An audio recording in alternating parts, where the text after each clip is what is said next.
Welcome to the Athletic FC podcast with me, Ayo Akinwolere. So far, just two Premier League managers have been shown the door this season.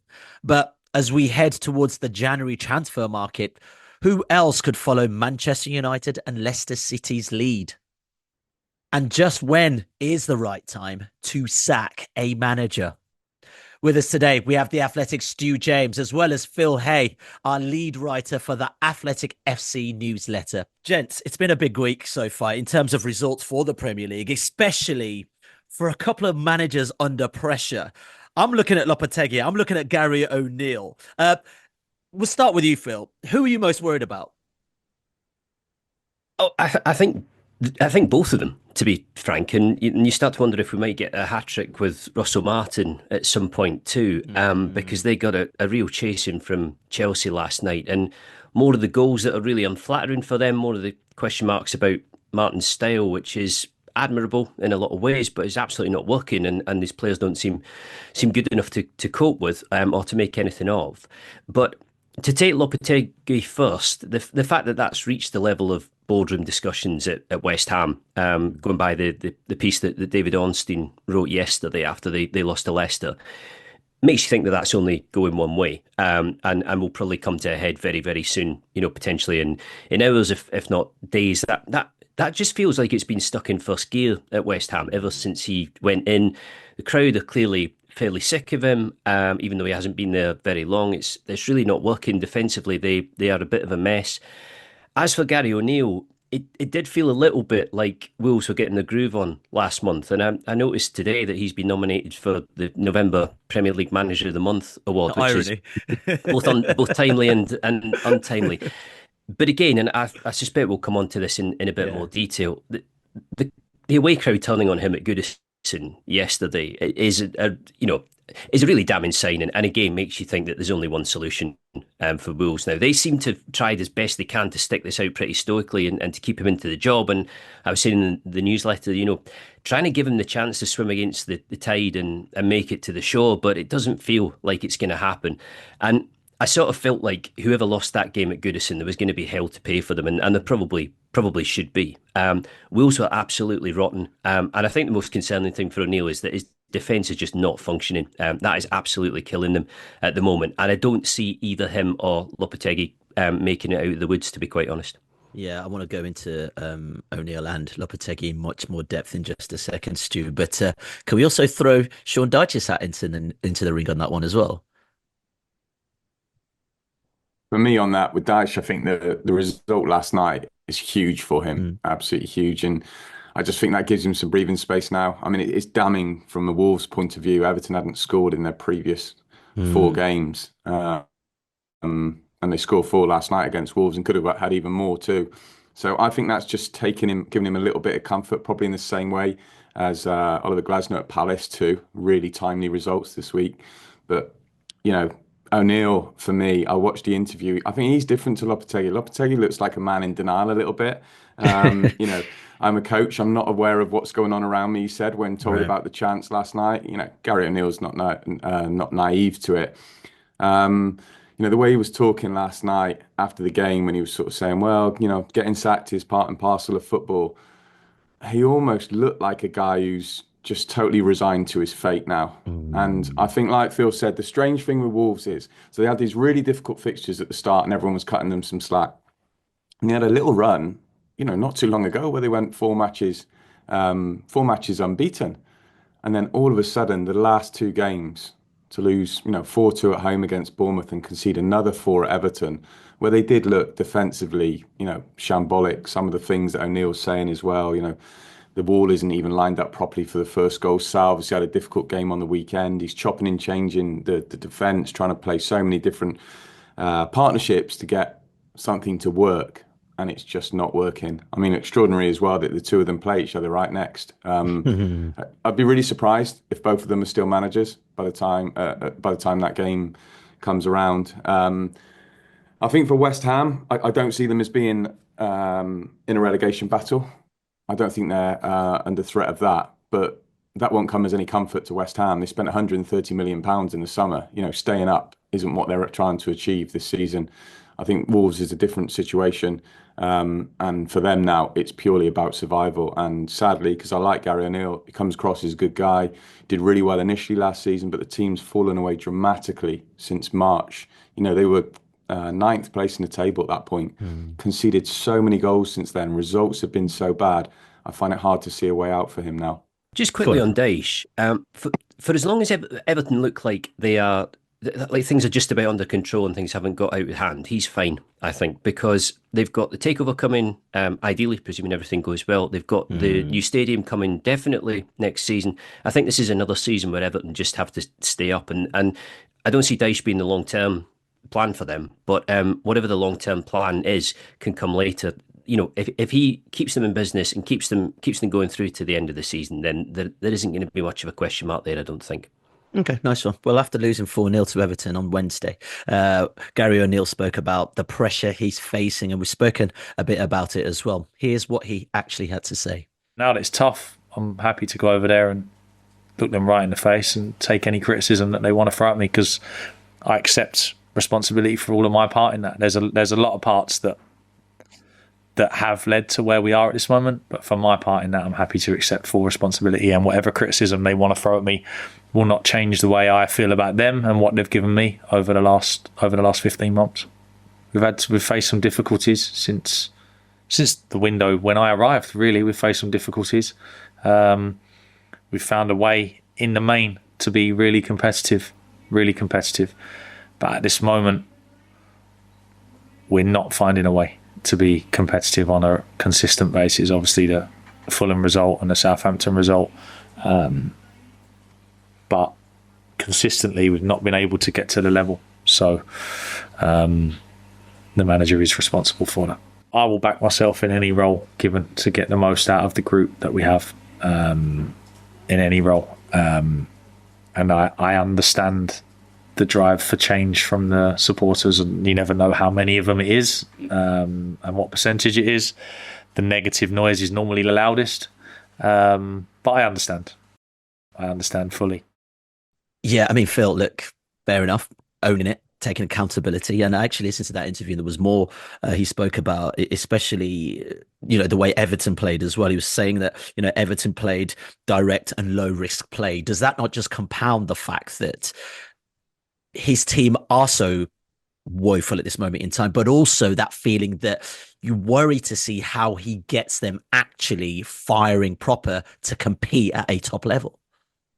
That was a really hard listen, I thought. I'm a bit like Stuart. I really sympathise with O'Neill. I go back to the piece that Adam Crafton did with him in the summer when they were on tour in the US, and it was long and it was extensive. And you got to the end of it. It was funny, actually, because we wrote in the newsletter, we said, the odd thing about this is that it might go badly wrong for Wolves this season. We weren't predicting this. But if it does, it won't be down to the fact that O'Neill hasn't been putting it in and hasn't been planning it and hasn't been trying to make this work. The kind of depth of effort that he was making was really obvious from Adam's piece. But he sounds a bit beaten. I think he sounds a bit lost. I respect the fact that he isn't making excuses. He isn't doing that thing of, look, it's my responsibility, but here are all the reasons that are nothing to do with me, why it's all going wrong. He's saying, look, if you're pointing fingers, they have to be pointed at me. I find it very hard to see him recovering from this, largely because when the away end goes in the way that it has, it's really difficult to retrieve it. I remember when Jesse Marsh was at Leeds, he'd been in the job for probably only 8, 9, 10 months, something like that. Part of that had been the summer as well. Leeds went to Leicester on a Thursday night. They were beaten.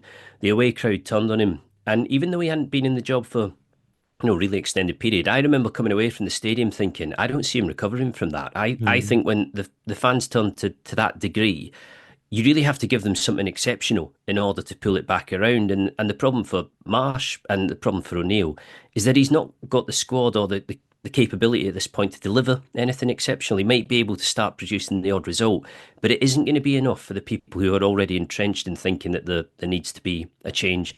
So, this feels like it's pretty much at the end of the line, unfortunately. And I feel sorry for him because, as Stu says, yeah, it's not working, and okay, Everton play the percentages and, a bit more kind of pragmatic in what they do. But there was a point when it was working for O'Neill, and there was a point where it looked good. There was a point at Bournemouth where it was good as well. And I imagine he'll be a little bit mystified by why it's gone wrong, But I suspect deep down as well, he won't be particularly happy with the amount of money he's been able to spend and the way that Wolves recruit at the moment. I mean, I just wholeheartedly agree with everything Phil said there about the situation with the fans. Just a little anecdote. I remember when Bob Bradley was in charge of Swansea in the Premier League, going along to them playing against West Ham as round about Boxing Day, and he hadn't been on a particularly good run of results. But the briefing before the game, I spoke to someone just off the record, senior at the club, and they said to me categorically, his job is safe. And they said it in a way that I didn't feel, I thought it was genuine. I didn't think they were just sort of saying what they thought they should say.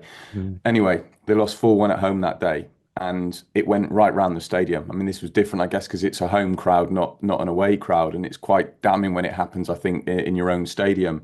And they turned on Bradley. Bradley was gone the next day.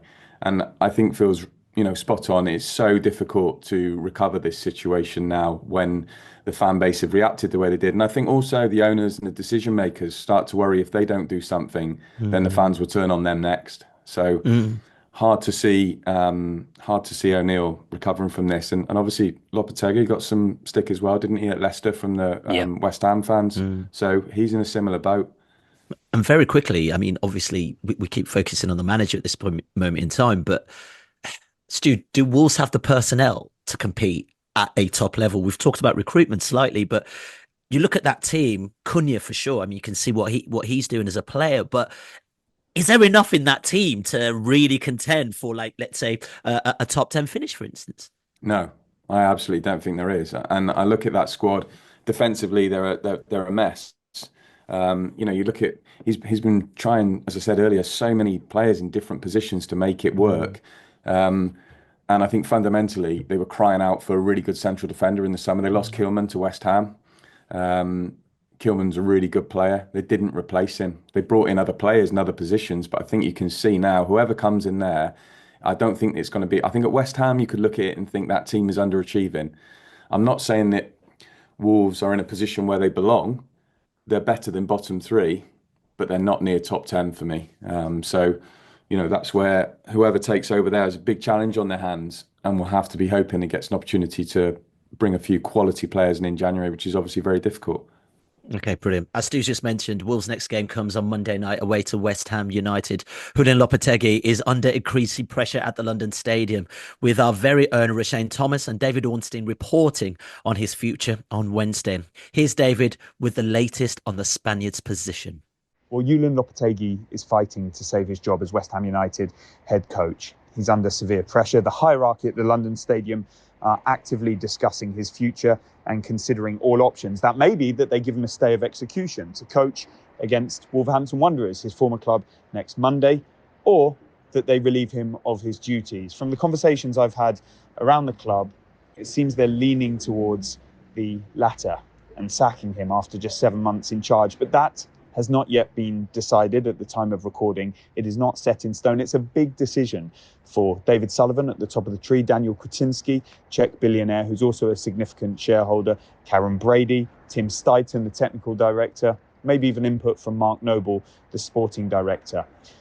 7 months ago, Lopetegui signed a 2-year contract with the option of a further 12 months. That means it wouldn't be the most costly departure if he was to go, but certainly not ideal. They invested in somebody who they thought would bring a new, exciting, attacking brand of football after the reign of David Moyes. But anybody who saw him at Wolves would say that is not what you should expect from Julian Lopetegui. And it certainly hasn't worked with just 5 wins in 16 matches across all competitions so far.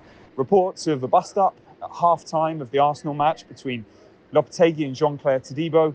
Questions about recruitment, with Todibo very much among them. The likes of Somerville, Kilman, Guilherme, and a number of others who simply haven't worked, included in that Nicholas Füllkrug. He's spent a lot of time injured. There's been the suspension for Mohamed Kudus, and it all culminates in a pretty bleak picture. If West Ham are to make a change, there are suggestions that they would be looking at the likes of Graham Potter, of Edin Terzic, of Sergio Conceição, Roger Schmidt. But they're not quite at that point yet. I'm sure they're doing their due diligence, but first and foremost, they need to make a call on Lopetegui, and I sense it's going to come sooner rather than later. Yeah, so interesting to hear from David Ornstein on the people that might be also in the frame if Lopetegui is relieved of his duties. But Phil, I asked Stu the question around personnel and team. In comparison, I don't know. I think West Ham look like they've got a more stronger team, to say the least, than Wolves, for instance. Look, 120 million spent in the summer transfer window. They're currently, 14th in the Premier League. You ask yourself, how on earth isn't a manager able to get better out of a squad that's actually very attacking? Yeah, and also because there isn't a wild amount of jeopardy there, I don't think. I agree with Stu that I don't look at West Ham as a team who are going down. I think they will stay up. I think they'll probably stay up even if they don't make a sacking as looks likely. But they don't feel particularly like they're going anywhere. It doesn't feel as if Lopetegui's style has taken hold in a way that's particularly pleasing anybody. He has been a little bit unlucky with things like Fulkrug being injured so much. I thought he could be a pretty fun addition to the Premier League. Massive big centre forward coming in and storming about, but hasn't been there. It's not as if they create nothing in an attacking sense. Reading the piece from last night's game, saying, the game the other night, saying that they created 31 shots on goal against Leicester, but come up, with nothing until the very end when Fulkrug scored a consolation. It's odd, really. I understood why they moved on from Moyes, and not because I thought Moyes had to go, but because things had kind of soured between him and the crowd to the point where everybody seemed a bit tired of it. Certainly in the stands, they seemed tired of it. And that's just not a productive, healthy environment. And it seemed to me for the best that if that was the prevailing mood, you move on and you try something else. But this hasn't worked to this point. And it's a bit of an irony, really, that West Ham could probably just sit tight this season and stay up regardless. But they must be starting to get the feeling that longer term, this just doesn't have legs. They don't particularly like what they're seeing, and that a change would make sense. And Graham Potter is always interesting when he's mentioned, because it feels like we've been waiting for years now to see when and where he's going to get back into the game. Yeah, Stu, I mean, look, talk about David Moyes, and it felt like a natural time to move on, but also you can imagine David Moyes looking back going, look, I gave you some better football than this, and I brought you a European trophy. Are you surprised by how badly it's gone for Lopetegui at West Ham? 15 points from 14 games, 27 goals conceded. Only Leicester 28 and Southampton 30 and Wolves 36 have conceded more goals, and they're right at the bottom. Yeah, and that was one of the criticisms of Moyes last season. I think West Ham let in something like 74 goals in the league. Well, they're on course to kind of do that and worse at the moment, and yet they've strengthened it in the summer. I think David Ornstein said something interesting then in his piece when he talked about the style of play, and clearly it had gone stale under Moyes, and the fans wanted to see better performances.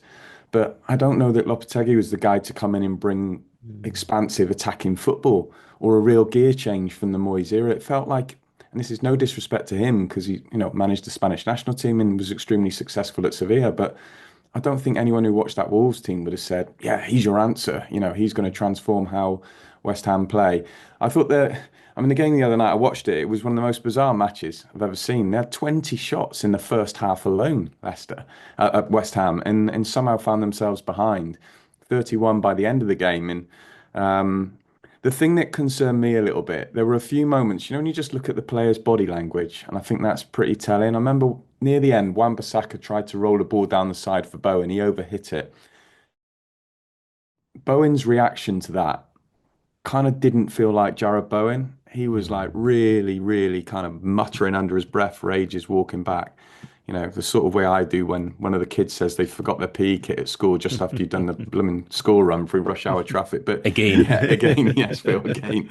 But he was really cursing, and I looked at Bowen, and he had another moment before that where he went through, and I thought he could have shot, and he squared the ball. And I don't know, it just feels like it's not working there. There's not a connection with the players. There's not a connection with the fans. Clearly, feels right. A bit like last season where we had that situation, didn't we, where the three promoted clubs went down, and it was a bit of a free hit for everyone else, really. You didn't have to, you could have a bad season and stay up. It might not be that dissimilar this season. You fear the worst for Southampton already, and it's obviously going to be tough for Ipswich, but it's going to be a long season for West Ham if they stick with what they've got at the minute, because there'll just be more and more unrest at the stadium, and we've seen that before. I'll be surprised if Sullivan does that, even though they've got a record of not really liking to change mid-season. I feel it's going to get close to untenable for Lopetegui the way it's going. I think that's right. And I was just going to say quickly that, to think back to the summer when they were talking about Amorim as well, I don't look at Lopetegui and Amorim and see the same coach particularly. And even listening to that list of coaches that Arnie was talking about makes you wonder how joined up the thinking is at West Ham and whether they really know what it is that they want now or whether they really knew what it was that they wanted back in May, June time. Okay, well, let's move on and get into Leicester City next, because they've already made the decision to swap Steve Cooper for Manchester United legend Ruud van Nistelrooy. Joining us now, having recently seen Leicester City swap Steve Cooper for Ruud van Nistelrooy, we have our Leicester City writer Rob Tanner with us. Rob, good to have you with us. Look, why, and this is a burning question for me and a lot of Leicester City fans, after just 12 games and not even being in the bottom three, did Leicester decide to move on Steve Cooper? Because I've been looking at the socials and there's a lot of Leicester City fans scratching their heads going, what is going on with our club right now? Well, I think there was just a general disconnect between Steve, the fans, the players, I think, more importantly, and even some people behind the scenes here at Leicester City, as I speak to him down at Seagrave now. And I think he just struggled to win the fans over initially. There was that element of him coming from Nottingham Forest and still being very, very popular with their fans, although I wouldn't overplay that. But I think the players as well, because they came from a background under Enzo Maresca where they were really, it was orchestrated, the way they played. It was very meticulous. Everything was planned out, plotted out. Literally, you're in this space on the pitch. You play this pass, and if that pass isn't on, you play this pass. It was like a game of chess with Enzo. And then Steve come in and he said, right, we'll have a similar structure, but then when we get into the final third of the pitch, it's up to you to make the decisions. You've got the freedom to do that. And some of the players really struggled with that. There was some, I believe, who were even resistant to it. So he really did struggle to win over the dressing room. I think they said he was a nice guy, but they just didn't really believe in the plan that he was asking them to carry out. And when you don't believe 100% when you go on the pitch in what you're being asked to do, you're not going to execute it. But as well, he was a very forceful character as well behind the scenes, and I think that rubbed up a couple of people the wrong way. And with what's at stake this season, if Leicester City get relegated, they could be stuck in the Championship for a number of years because of the sanctions for profit and sustainability rules that and EFL and the Premier League have been a little bit embarrassed with the way that they've managed to avoid sanctions for the 22-23 season so far. There really could be a load of sanctions waiting for them that will really make it difficult to come back. Yeah, Stu, it's interesting, isn't it? Narratives around football. There was a time where Steve Cooper was held as the next sort of English manager after what he'd done, or British manager, I should say. I know he's Welsh. What he'd done. There. Yeah, I know. You see how I came back. See how I came back there. I was preparing to rescue you. Yeah, don't worry. Good recovery. But real talk though, with the under-17s, right, and looking at the style of football and obviously stuff he'd done at Nottingham Forest, now at Leicester, and it just doesn't seem to have worked out for either clubs in the long term, anyway. But is it a bit of an admission of failure from Leicester's part that they sadly got rid of him so quickly? Absolutely, it is, Myers. Yeah, when you make that decision, so quickly, and I think this is where there's frustration at Leicester about that. I mean, Phil mentioned it earlier with regard to West Ham. You sort of look sometimes and think, where's the joined up thinking? How can they go from that manager to that manager? And Steve Cooper had success at Forest, but I'd say he plays a very different style of football to what Enzo Maresca does. And then you think, how can that possibly work?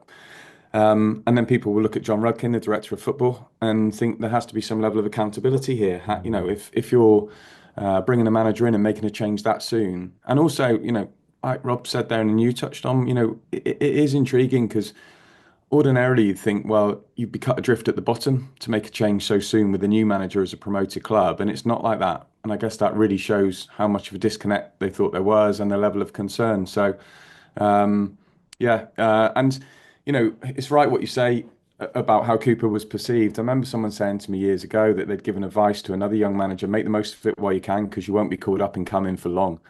And that's probably really, really true. You have that little window, that sort of honeymoon period, and then soon you're just another manager on the circuit. Steve Cooper's not that. He'll go and get another good job. But it'd be interesting to see where that will be. I thought the Van Nistelrooy choice was intriguing. And really interesting to hear Van Nistelrooy talk so candidly about how his profile had almost changed overnight through those matches as caretaker manager at United. He basically said that that had had far more of an impact than working for a season at PSV, which no one really cared too much about, but because he had that good little stint as caretaker.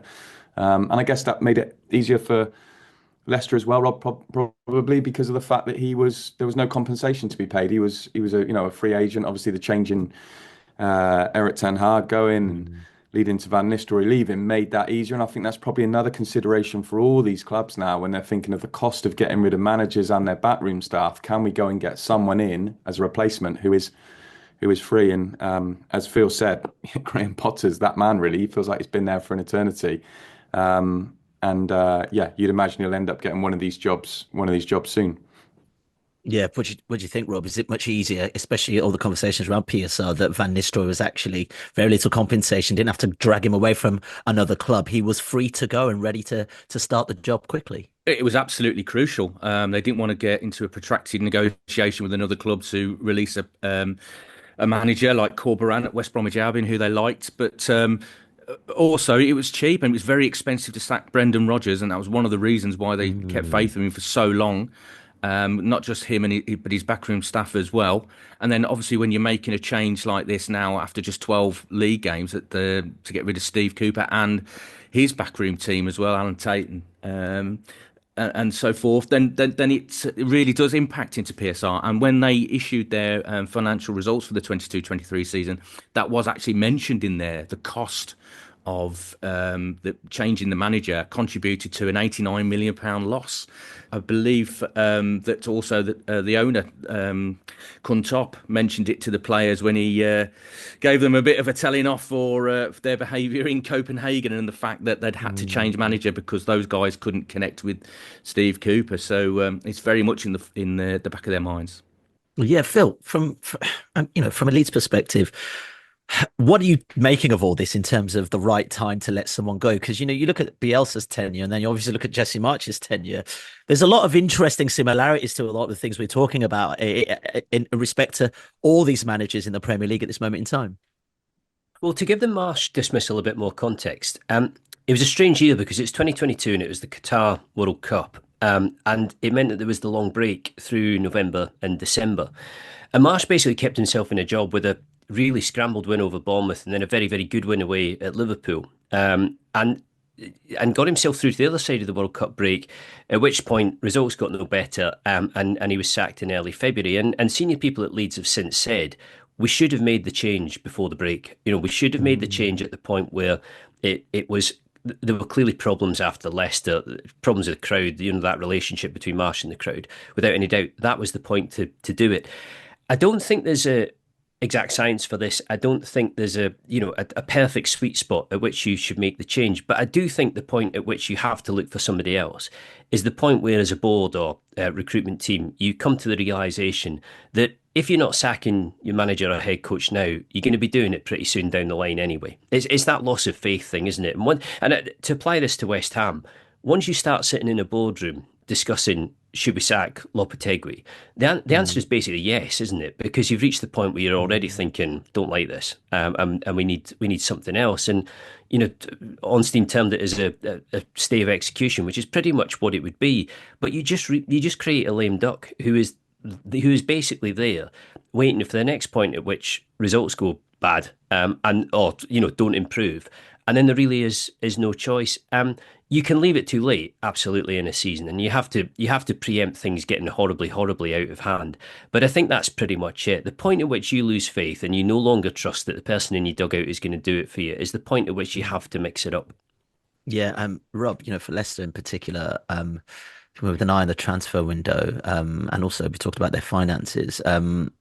Do they have half an eye, do you reckon, on the fact that they can't really do much moving forward? Someone like Van Nistelrooy could be really interesting, and someone charismatic, someone with a sense of gravitas can at least work with this squad and try and see where they end up at the end of the season. Absolutely. I mean, they don't normally do business in the January transfer window because it's they see it as a window for the desperate, and that was when they were an established top end of the Premier League club.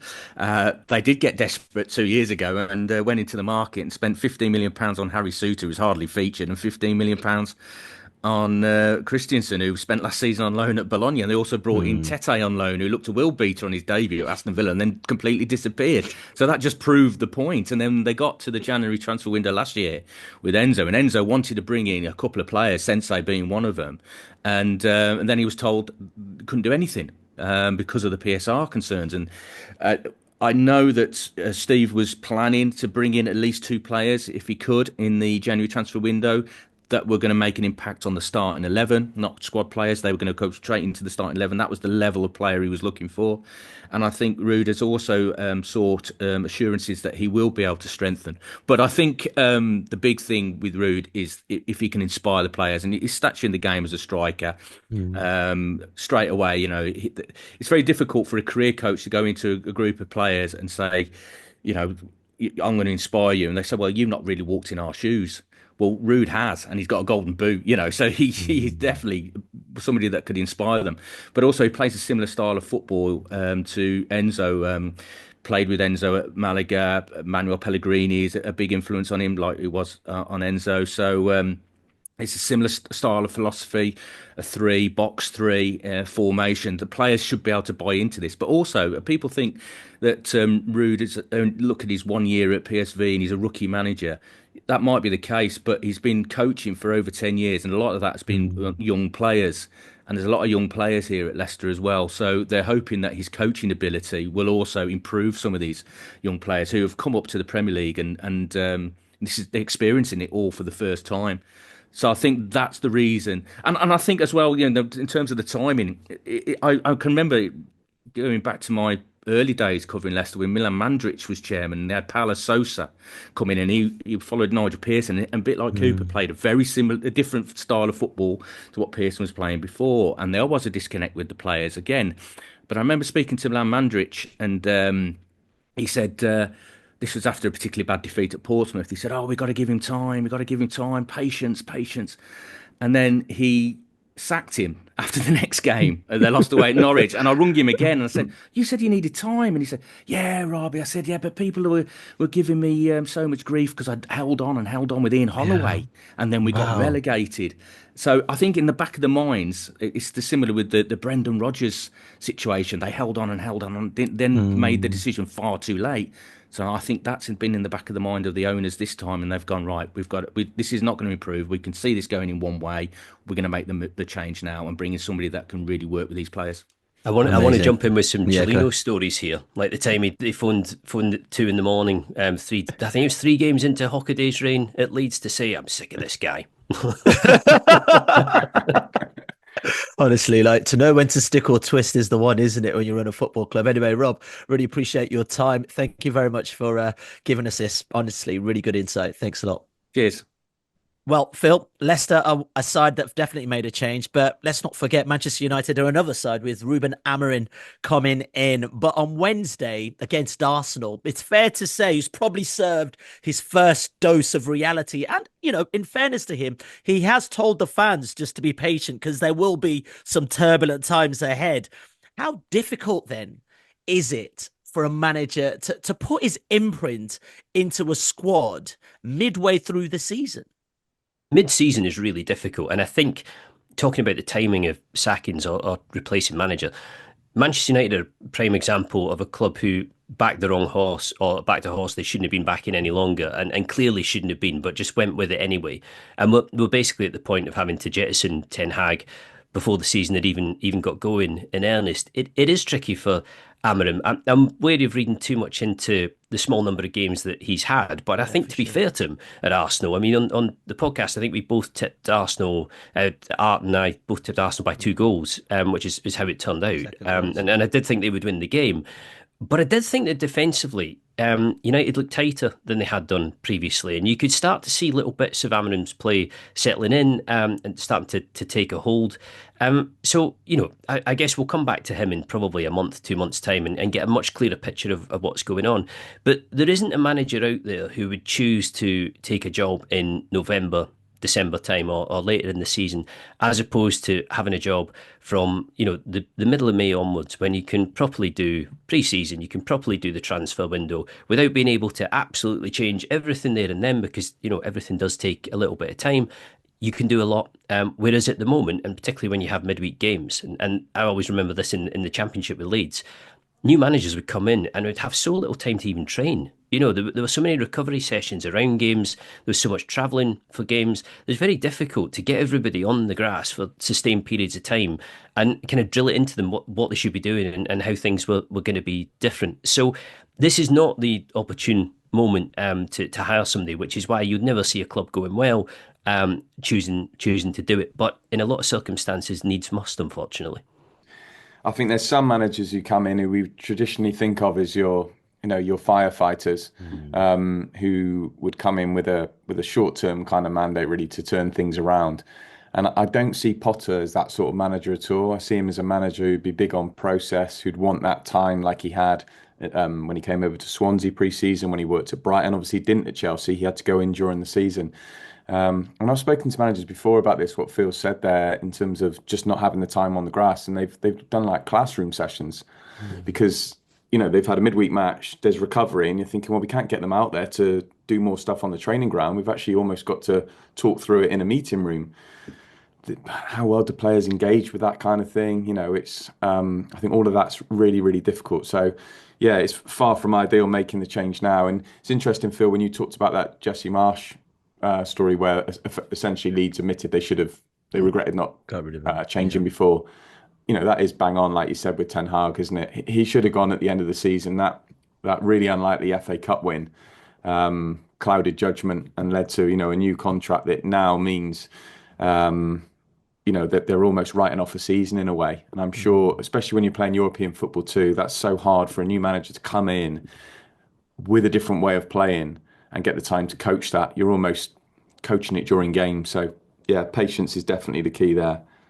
It's the expense as well, isn't it? I mean, we reported last week, I think, that Ten Hag and his team, to get them out was £10.5 million for Manchester United. To get Amorim and his staff in from Sporting in Portugal was £11 million or €11 million, but a lot of money.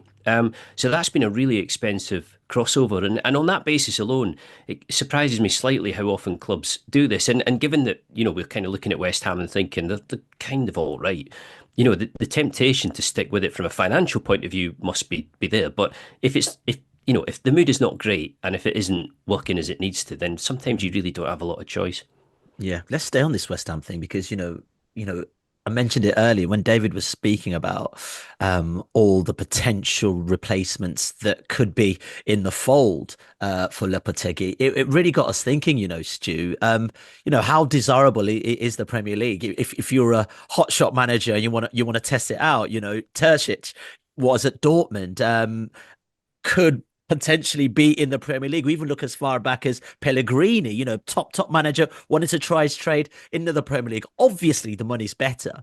But also, if you've got some sort of ambition, this has to be where you want to sort of ply your trade for a little bit of time.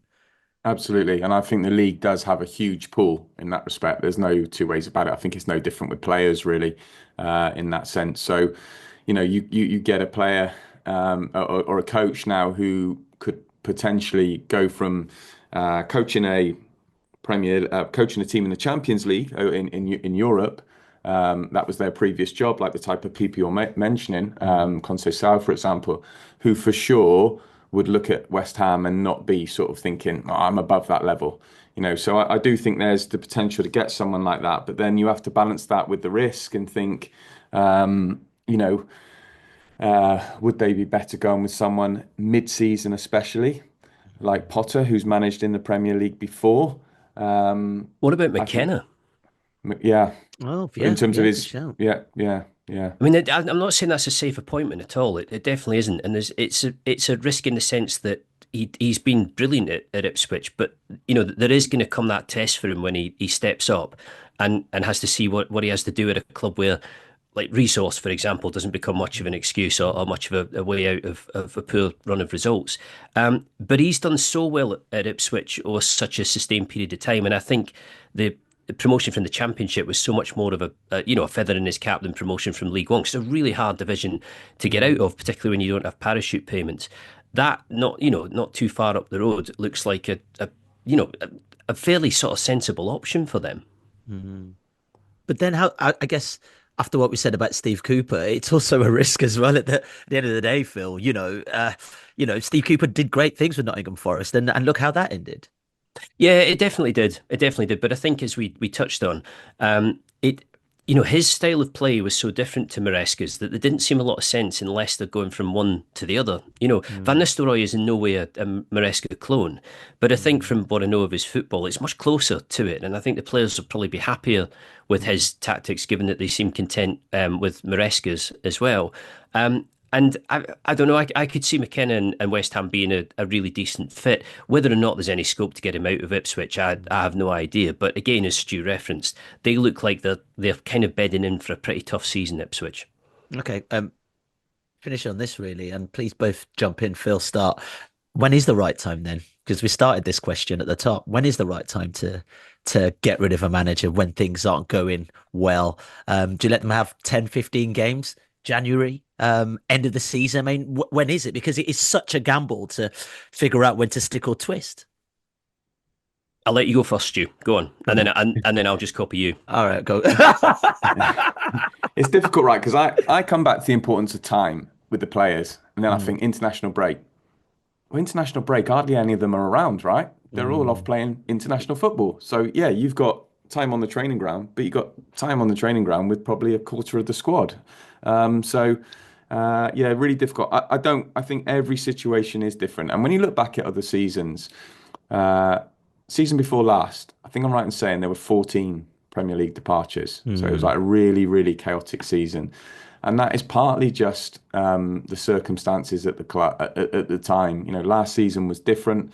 I think what we have seen over time is, and this is reflective of society without trying to get too deep about it, is people being less tolerant, people being more impatient, people wanting things quicker. Social media, I think, plays a part in that. And as crazy as this might sound, Phil may well have some examples of it, clubs do take notice of that social media noise.